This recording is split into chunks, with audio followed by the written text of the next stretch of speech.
क्या यंत्र का प्रयोग करके भूत में पहुंच जाएं, भविष्य में पहुंच जाएं, इसका अर्थ क्या है? पहले तो आप ये बताइए। मन में वह क्षमता आ जाए कि मन त्रिकालदर्शी बन जाए, मन के योग से जीव त्रिकालदर्शी बन जाए, ये तो ठीक है। लेकिन यंत्र पर का उपयोग करके बुद्धि में विकास होगा या शरीर के सहित भूतकाल में पहुंच जाएगा? भूतकाल में पहुंचेगा, इसका अर्थ क्या हुआ? फिर शरीर के सहित भविष्य काल में पहुंच जाएगा, इसका अर्थ क्या हुआ? पहले आपके मस्तिष्क में वो वैज्ञानिकों का जो कथन था उसका स्पष्टीकरण होना चाहिए ना। बुद्धि में सत्वगुण का उद्रेक होता है, शुद्ध सत्वगुण का आवेश होता है, सात्विकी बुद्धि बन जाती है, तब व्यक्ति की बुद्धि की गति भूत भविष्य वर्तमान तीनों में हो जाती है। यह बात तो ठीक है। छांदोग्य श्रुति के 8वें अध्याय में कहा गया है कि मन जीव का दिव्य चक्षु है। इंद्रियां जो हैं, इंद्रियों की गति केवल वर्तमान तक है, न भूत में न भविष्य में। वर्तमान भी वही सार्थक कर सकता है तो भविष्य और भूत दोनों पर दृष्टिपात करे। जो केवल वर्तमान को देखता है, भूत और भविष्य पर जिसकी दृष्टि नहीं है, पहले क्या हुआ इसके आधार पर क्या हो सकता आगे, भूत और भविष्य पर जिसकी दृष्टि नहीं है वो वर्तमान को भी सार्थक नहीं कर सकता। जितने भौतिकवादी हैं वो इंद्रियों में तादात्म्यापत्ति के कारण उनकी दृष्टि केवल वर्तमान में उलझी रहती है और वर्तमान भी उनका बिगड़ता जाता है। यह तो बात समझ में आती है। लेकिन यंत्र पर विद्युत का क्या अर्थ हुआ? फिर विद्युत प्रवाह से क्या होगा? भविष्य का ज्ञान हो जाएगा मस्तिष्क में या भविष्य में व्यक्ति पहुंच जाएगा? व्यक्ति के पहुंचने का अर्थ क्या हुआ? 10,000 वर्ष आगे जो होना है समय, वहाँ हमारा शरीर पहुंच जाएगा, क्या अर्थ हुआ? इसलिए वैज्ञानिकों के कथन का ठीक से अनुवाद कीजिए, तब उत्तर ठीक से होगा। वेदों में तो त्रिकालज्ञ ऋषि हुए ही हैं सब। ये जो वेदव्यास जी का है कि भूतकाल के सैकड़ों चतुर्युग का दर्शन किया उन्होंने। किस कल्प में किस प्रकार की घटना घटी, किस कल्प के राम जी ने किस प्रकार का व्यवहार किया, किस कल्प के युधिष्ठिर जी ने किस कल्प कैसा व्यवहार किया। यहाँ तक कि योग वासिष्ठ में वशिष्ठ जी ने राम जी को बताया, भविष्य में तुम जो हो राम जी कृष्ण होकर अवतार लोगे। उस समय महाभारत युद्ध के अवसर पर अर्जुन तुमसे यह प्रश्न करेगा, उस समय तुम अर्जुन को यह उपदेश दोगे। वो योग वासिष्ठ में अपने यहाँ से उसका भी अनुवाद छपा हुआ है। योग वासिष्ठ में इस प्रकार भविष्य में कृष्णावतार होगा। कृष्ण भगवान को अर्जुन विषादग्रस्त होकर कुछ पूछेंगे, भगवान श्री कृष्ण क्या उत्तर देंगे। उस समय लाखों वर्ष पहले वशिष्ठ जी ने बता दिया राम जी को। योग वासिष्ठ में यह कथा है, भविष्यत गति से गीता का वर्णन है। हमने उन श्लोकों का अनुवाद भी किया है। ये तो बात हो गई। योग वासिष्ठ में एक एक व्यक्ति ने अपने 10-10 जन्म की और सामने वाले भाई आदि के 10-10 जन्म की गाथा का वर्णन किया है। कभी तुम चींटी थे, कभी तुम लता थे, कभी तुम नदी थे, कभी तुम पर्वत थे, मैं कभी अमुक था, मैं कभी अमुक था। आगे अमुक जीव अमुक शरीर को धारण करेगा। तो भूत भविष्य वर्तमान में जो वस्तुएं अतीन्द्रिय हैं या दीवाल आदि के पीछे हैं, यहाँ से हम नहीं देख सकते, तो दृष्टि में दिव्यता आ जाने पर भविष्यत भूत वर्तमान तीनों में अबाध गति हो जाती। इसीलिए भगवान को सर्वज्ञ कहा जाता है। युंजान योगी, युक्त योगी, योगियों के दो भेद हैं। युक्त योगी को तीनों काल हर समय प्रत्यक्ष दिखता है। युंजान योगी अगर वो ध्यान दें तो कोई व्यक्ति क्या घटना, किस घटना का शिकार हो चुका है, क्या बोल चुका है, मेरे सामने क्या बोलता है, सचमुच में बात क्या है, भूतकाल पर दृष्टि देकर भी घटना का ज्ञान हो सकता है। तो रामचरितमानस में भगवान राम को युक्त योगी के रूप में दिखाया, शिव जी को युंजान योगी के रूप में दिखाया। सती जी ने परीक्षा ली राम जी की, लेकिन झूठ बोल गई, मैंने कोई परीक्षा नहीं ली। तब शिव जी ने ध्यान केंद्रित किया तो सती जी ने जो परीक्षा ली थी उसका ज्ञान हो गया, है या नहीं? ये युंजान योगी का लक्षण है। बुद्धि के द्वारा, मन के द्वारा या अंतःकरण के द्वारा तीनों कालों का ज्ञान। दूसरी बात है अनुमान प्रमाण। अनुमान के द्वारा भी होता है, भविष्य का आकलन हो जाता है। अब आजकल यंत्र के द्वारा मौसम ज्ञान हो जाता है या नहीं? तो चींटी आदि में तो पहले से यह ज्ञान है। वर्षा के जो ही आसार होते हैं तो चींटियाँ क्या करती हैं, अपने अंडे को लेकर भगती हैं। पक्षी क्या करते, धूल से स्नान करने लगते हैं। उन सबको मौसम का ज्ञान पहले हो जाता है। और जो विदेश में रहने वाली चिड़ियाँ हैं वो भारत आ जाती, भारत की चिड़ियाँ बाहर चली जाती।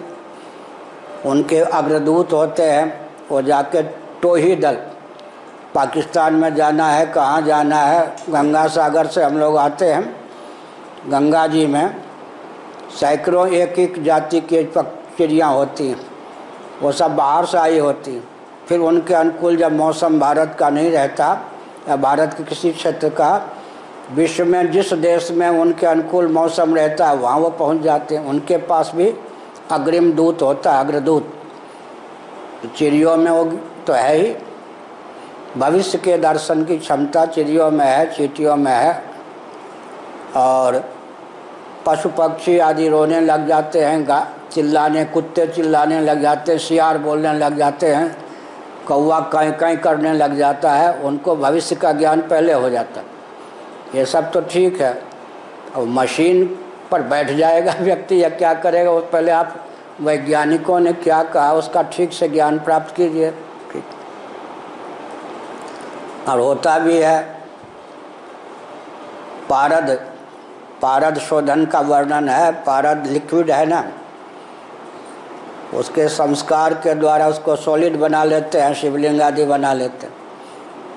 पारद के संस्कार इतने हों और व्यक्ति जितने संस्कार का वर्णन आयुर्वेद के ग्रंथों में है उतना संस्कार हो जाए तो पारद की छोटी सी गोली मुंह में रख ले, आकाश में व्यक्ति उड़ने लग जाए, लोकांतरों में चला जाए। या भूतकाल में कोई भव्य दृश्य था आज जो लुप्त हो गया है, वो भव्य दृश्य उसके सामने प्रकट हो जाए। तो मंत्र में, मणि में, औषधि में कुछ चमत्कार होता है। साधना के द्वारा, मंत्र औषधि के द्वारा और यंत्र के द्वारा स्पष्ट ही है। हम यहाँ से उड़ नहीं सकते, ऊपर 500 किलोमीटर, 1000 किलोमीटर हवाई जहाज़ के माध्यम से ऊपर चले जाते हैं। तो जो क्षमता हमारे शरीर में नहीं है वो क्षमता यान पर बैठ के आ जाती है। राजधानी एक्सप्रेस में बैठे हैं तो यान की महिमा हुई है नहीं। हम तो उतनी गति से नहीं दौड़ सकते, परंतु हम बैठे भी रहेंगे, लेटे भी रहेंगे, सोए भी रहेंगे, लेकिन यान की गति हमारी गति बन जाएगी। तो यंत्र का आलम्बन लेने पर भी, जैसे हम कमज़ोर से बोलें तो बहुत दूर तक आवाज़ नहीं जाएगी। और यंत्र की महिमा क्या है? ध्वनि विस्तारक यंत्र, वो 1 किलोमीटर, 2 किलोमीटर और माइक आदि की व्यवस्था सब जगह हो तो 10 किलोमीटर तक आवाज़ पहुंचा दे। या मोबाइल आदि के द्वारा आजकल अमेरिका में कोई व्यक्ति है, उससे बात कर लीजिए। तो यंत्र में क्षमता हुई ना, असाधारण शक्ति क्षमता यंत्र के माध्यम से आ जाती है। तो भविष्य की घटना या भविष्य, आइए ये प्रश्न करते हैं। भविष्य के इनके तो हिंदी समझना कठिन है, बोलना ये तो अनुवादक चाहिए, ये जो बोलते हैं तो बहुत जल्दी बोलते हैं। बचपन में लोगों ने सिखाया नहीं कि शब्द पे शब्द ना चढ़े, धीरे धीरे बोलें। एक शब्द पे 3 शब्द लाद देते हैं तो यंत्र का चमत्कार, मंत्र का चमत्कार होता या नहीं? यंत्र का क्या चमत्कार हुआ? मंगल ग्रह पे हम उड़ के तो नहीं जा सकते, लेकिन अगर कोई यान के माध्यम से आजकल की दृष्टि से चला जाए तो जा सकता है। तो यंत्र के द्वारा दिव्य शक्ति आ गई या नहीं? यंत्र की दिव्य शक्ति का उपयोग हमने कर लिया। वायुयान से हजारों किलोमीटर की यात्रा हमने कर ली, तो वो सिद्धि हमारी नहीं हुई, वो यंत्र की क्षमता हुई। उस यंत्र की क्षमता का हमने उपयोग किया तो हजारों किलोमीटर दूर अमेरिका आदि पहुंच गए। ये यंत्र की क्षमता हुई या नहीं? धीरे से बोलें, लेकिन यंत्र क्या करता है? बहुत दूर तक आवाज़ को बुलंद करके, जैसे आजकल बोलते हैं राहुल, लगता है कि बड़ा हाँ धूम मचा दे, उसको हंसी नहीं आती, लोग हंसते रहते हैं उसकी बात पर। तो यंत्र की महिमा हुई है। तो हमने क्या संकेत किया? यंत्र से जो दिव्यता हमारे जीवन में नहीं है।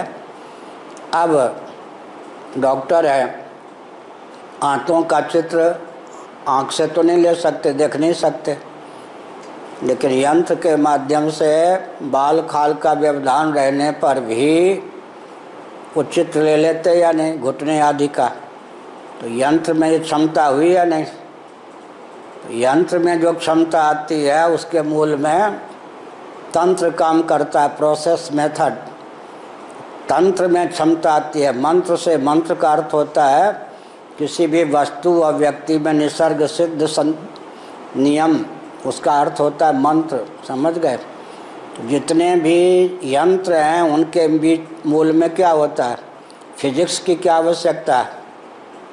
गणित के बिना, फिजिक्स का गणित बहुत कठिन होता है। हमारे फिजिक्स का गणित बहुत सधा हुआ था 10वीं में। फिजिक्स का गणित हमारा बहुत तेज था। फिजिक्स का गणित, भौतिक शास्त्र का गणित बहुत कठिन होता है। तो गणित के बिना क्या होगा? कोई भी सिद्धांत है उसको यंत्र तक पहुंचाने, यंत्र के माध्यम से काम लेने के लिए बीच में प्रोसेस मेथड है। न्यूटन का सिद्धांत है तो ऋषियों के द्वारा प्रदत्त, पहले से पृथ्वी जल आदि में है।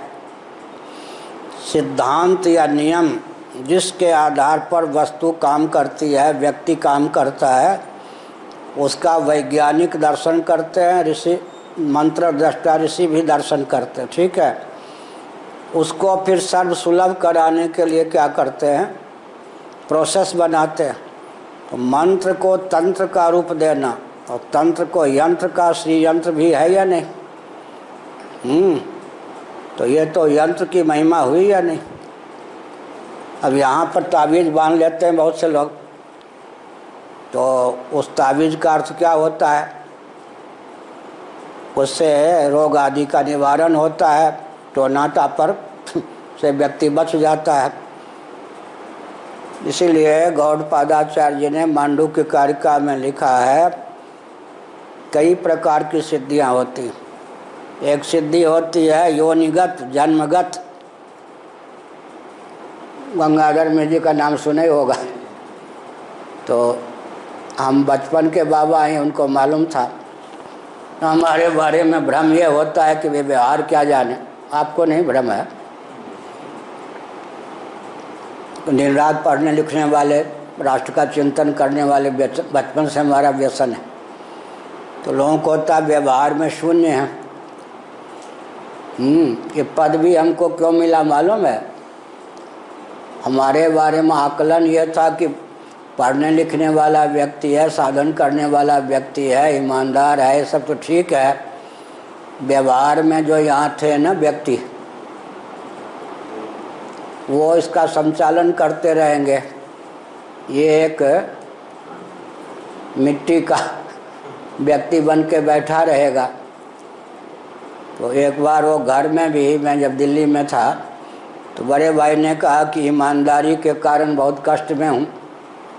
सरकारी नौकरी है तिब्बिया कॉलेज में, तो ऑपरेशन करता हूँ, सरकार की ओर से जो वेतन है उसी व्यक्ति से अलग कुछ नहीं लेता। तो जो हमसे जूनियर हैं उनकी आमदनी बहुत है, ईमानदारी के कारण घर चलाना कठिन है। तो हमने कहा कि 1 महीने के लिए घर की व्यवस्था मुझे सौंप दीजिए। उनको आश्चर्य हुआ, ये दिन रात पढ़ने वाला व्यक्ति तो हमने जो आमदनी थी घर के 1 महीने के लिए, उसमें उन दिनों 30-40 रुपया बचा के भी दे दिया, सारा घर चला दिया। तो उनको आश्चर्य हुआ। ऐसे नैमिष में भी लोगों को भ्रम था, वृंदावन में भी। यहाँ भी हमको शंकराचार्य का पद मिला व्यवहार में बुद्धू समझकर।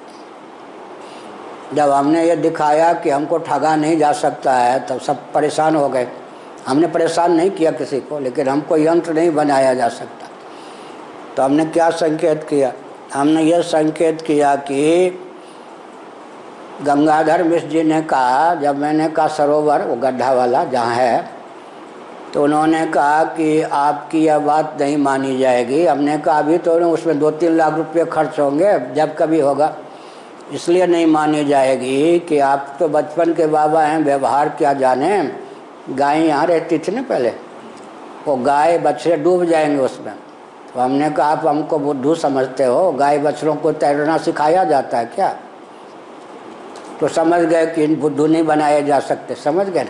या तो वो जानते नहीं थे इस बात को, जानते होंगे, हमको मूर्ख समझ कर तो हमने क्या कहा, गौड़पादाचार्य ने लिखा है कि योनिगत सिद्धि होती है, पक्षी चिड़िया उड़ लेती हैं, मनुष्य तो नहीं उड़ सकता। जन्म से सिद्धि, जितनी देर मछली पानी में रह लेती है हम नहीं रह सकते। दूध और पानी मिला को दो, पानी पानी छोड़ दे, दूध पी ले, वो जन्मगत सिद्धि हंस में है, मछली में भी है, इस प्रकार की सिद्धि है। योनिगत सिद्धि फिर होता है क्या, साधन करते करते जो सिद्धि आज नहीं है मिल जाती है। उसके बाद क्या होता है, मंत्र जप आदि से, फिर मणि मंत्र महौषधि इनके द्वारा सिद्धि। अग्नि की दाहिका शक्ति निरुद्ध हो जाती है चंद्रकांत मणि रखने पर। अग्नि की दाहिका शक्ति कितना भी ईंधन जलावें वो आग प्रकाश देगी, जला नहीं सकती है, ठीक। दाहिका शक्ति निरुद्ध कर दे। पारद के शोधन की कक्षाएं हैं, नारायण, पारद के शोधन की कक्षाएं हैं। अमुक ढंग से पारद का शोधन हो जाए तो इतने से छोटी सी गोली हेम्योपैथ की तरह, बाइकोमिक की तरह मुंह में रख लें तो आकाश गमन की बात आ जाएगी, योग्यता। वस्तु के योग से भी, औषधि के योग से, मंत्र मणि महौषधि, ऐसे यंत्र के योग से 1000 किलोमीटर हम 1 घंटे में नहीं चल सकते, लेकिन हवाई जहाज का आलम्बन ले लें तो बैठे बैठे चल लेंगे। तो यंत्र के द्वारा असंभव काम संभव हो जाता है। ध्वनि विस्तारक यंत्र ये सब है या नहीं, मोबाइल के द्वारा। लेकिन मोबाइल के द्वारा अमेरिका में कोई है उससे जो बात करेंगे, एक बार रात के 11 बजे अशोक सिंघल जी ने नेपाल को लेकर जो मैंने संदेश दिया था, मुझसे बात की, वो अमेरिका के 11 बजे रात के। तो क्या है, शब्द व्यापक है, ये पूर्व मीमांसा का सिद्धांत। शब्द उनके यहाँ द्रव्य है और व्यापक है। कहीं शब्द गुण होता है, शब्द तन्मात्रा जब कहते हैं शब्द द्रव्य होता है। शब्द व्यापक है, तभी तो अमेरिका में बोलने वाला व्यक्ति इस समय बोल रहा है, हम सुन लेते हैं। या तो हमारे पास दिव्य श्रवण की योग्यता हो या फिर यंत्र हो। तो जो काम दिव्य दृष्टि के द्वारा, दिव्य शक्ति के द्वारा सधता है, वह यंत्र के द्वारा भी सज जाता है या नहीं। इन्होंने प्रश्न किया कि जर्मनी में वैज्ञानिक हुए हैं, उन्होंने कहा है कि भविष्य में एक यात्रा ऐसा यंत्र बन सकता है जिससे व्यक्ति समय की सीमा को पार कर सकता है, भूत में जा सकता है, भविष्य में जा सकता है। तो जा सकता है का अर्थ क्या है? भूत भविष्य का ज्ञान हो सकता है, ये होगा। इनकी धारणा यह है कोई यंत्र पर बैठ जाएगा या यंत्र का प्रयोग करेगा, वो यंत्र उसको 1000 वर्ष पहले 10,000 वर्ष पहले पहुंचा देगा। वो नहीं है। व्यक्ति भूत जो काल बीत चुका, उस काल में उसकी गति हो जाएगी, माने उसकी दृष्टि उस काल को पकड़ लेगी। इसका उत्तर मैंने पहले ही दे दिया कि वेदव्यास जी का जीवन चरित महाभारत में लिखा है, उन्होंने 100 भूतकाल की ओर दृष्टि डाला, 100 चतुर्युग का दर्शन किया। फिर किस युग में राम जी ने, कृष्ण जी ने क्या चरित किया, उन सब में। इसलिए तुलसीदास जी ने लिखा कल्प भेद हरिचर्य सुहाए। विविध रामायणों में राम जी के अयोध्या में प्रकट हुए तो ठीक है, लेकिन कई घटनाओं में भेद है।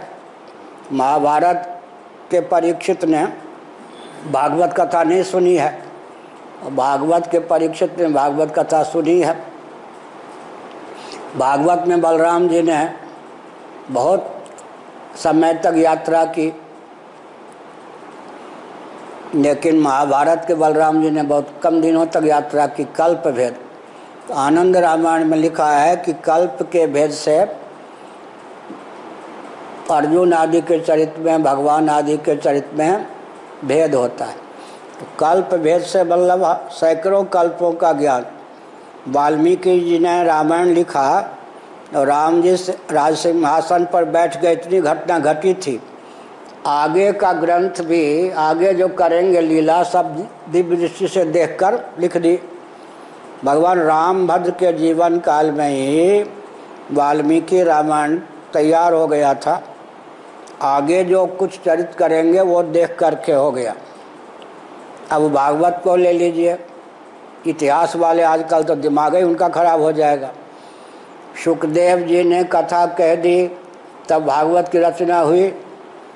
तो भागवत जो पढ़ाया शुकदेव जी को व्यास जी ने, वो कैसे पढ़ाया? 2 भागवत हो गए ना। पहला भागवत वो रहा होगा जिसमें शुकदेव जी और परीक्षित का संवाद नहीं रहा होगा। दूसरा भागवत वो बना होगा जिसमें परीक्षित और शुकदेव जी का संवाद भी है, लेकिन यहाँ लिखा है 18,000 श्लोक। इसका मतलब भविष्य में शुकदेव जी परीक्षित को कथा सुनाएंगे। वो घटना जो भविष्य में घटने वाली थी, दिव्य दृष्टि से देखकर पहले ही भागवत की रचना कर दी। जैसे मैंने उदाहरण दिया, वशिष्ठ जी ने कहा राम जी से, भविष्य में तुम कृष्ण होकर अवतार लोगे, एक तुम्हारा सखा होगा अर्जुन, उसको विषाद होगा, उस समय तुम यह उपदेश दोगे। हमने कोई ग्रंथ लिखा है, उसमें इसका अनुवाद भी किया। योग वासिष्ठ में भविष्य में जो गीता का उपदेश दिया जाएगा पहले अंकित है, और इस समय जो गीता हमको प्राप्त है, उस दोनों में तालमेल बैठाना भी बहुत कठिन है, सबके बस की बात नहीं। तो हमने कहा ना, इसलिए दिव्य दृष्टि के द्वारा, साधना के द्वारा, यंत्र के द्वारा भी दिव्य शक्ति की प्राप्ति हो जाती है। लोकांतर के द्वारा आगे जब हम चले जाएंगे, ऊपर चलते जाएंगे, तो शरीर के जो भार में क्या अंतर पड़ेगा या नहीं? क्या शरीर हल्का फुल्का होता जाएगा? इसका अर्थ अच्छा, यहाँ पर जो अब चीन के सीमा पर जाएंगे, मर ही जाएंगे एकाएक। वहाँ रह जो जाते हैं मिलिट्री वाले सब, ये यात्री 10 दिन एक जगह रहते, फिर माउंट एवरेस्ट पर चढ़ेंगे तो हवा का, वहाँ के प्राणी के लिए उतने हवा में रहने की क्षमता है। यहाँ का व्यक्ति एकाएक पहुँच गया, मर जाएगा। तो उसको फिर क्या होता है, वायु की, जलवायु की सहिष्णुता करनी पड़ती है। 10 दिन यहाँ रहे, 10 दिन फिर वो जाके, बहुत सी घाटियाँ हैं चीन की जहाँ जा सकता है, वहाँ के व्यक्ति 12 महीने रह सकते हैं। हुआ ना? इसका अर्थ क्या हुआ? इसका अर्थ यही हुआ कि देश को लेकर सिद्धि, काल को लेकर सिद्धि, जन्म को लेकर सिद्धि, वस्तु को लेकर सिद्धि, यंत्र को लेकर सिद्धि, मंत्र को लेकर सिद्धि। चलो आज का प्रवचन बहुत अच्छा हो गया। चलो।